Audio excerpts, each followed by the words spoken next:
நீங்க ஒரு பெண்ணா இருந்தா சூழ்நிலைகள் உங்களுக்கு சாதகமா இருக்காதுங்கிறது தான் யதார்த்தம். ஒரு பையனுக்கு வேணா ஏதோ ஒரு நிறுவனத்திலேயோ இல்ல இந்த சமூகத்திலேயோ அவனுக்கு ஏத்த ஒரு சூழல் கிடைக்கல.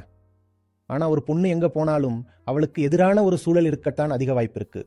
ஆண்கள் போராட கத்துக்கிறது அவசியம்னா உங்க வீட்டில் ஒரு பொண்ணு இருந்தா அவளுக்கு அதை விட 2 மடங்கு அதிகமா நீங்க போராட்டத்தை கத்துக் கொடுக்க வேண்டியது அவசியம்.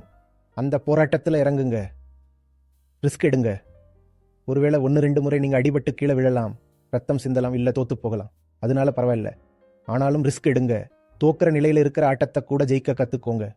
உங்க வீட்டுல மகள்களோ இல்ல சகோதரிகளோ இல்ல எந்த ஒரு பெண் இருந்தாலும் அவங்களுக்கு போராட கத்துக் கொடுங்க.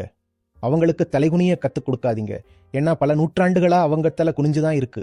அவங்களுக்கு தலை நிமிர கத்துக் கொடுங்க.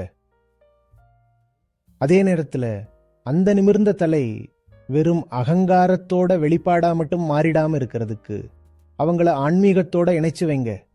இல்லைன்னா பெண்ணும் ஒரு மனுஷ பிறவிதானே, அவங்களும் ரொம்ப தப்பான பாதைக்கு தள்ளப்பட வாய்ப்பு இருக்கு.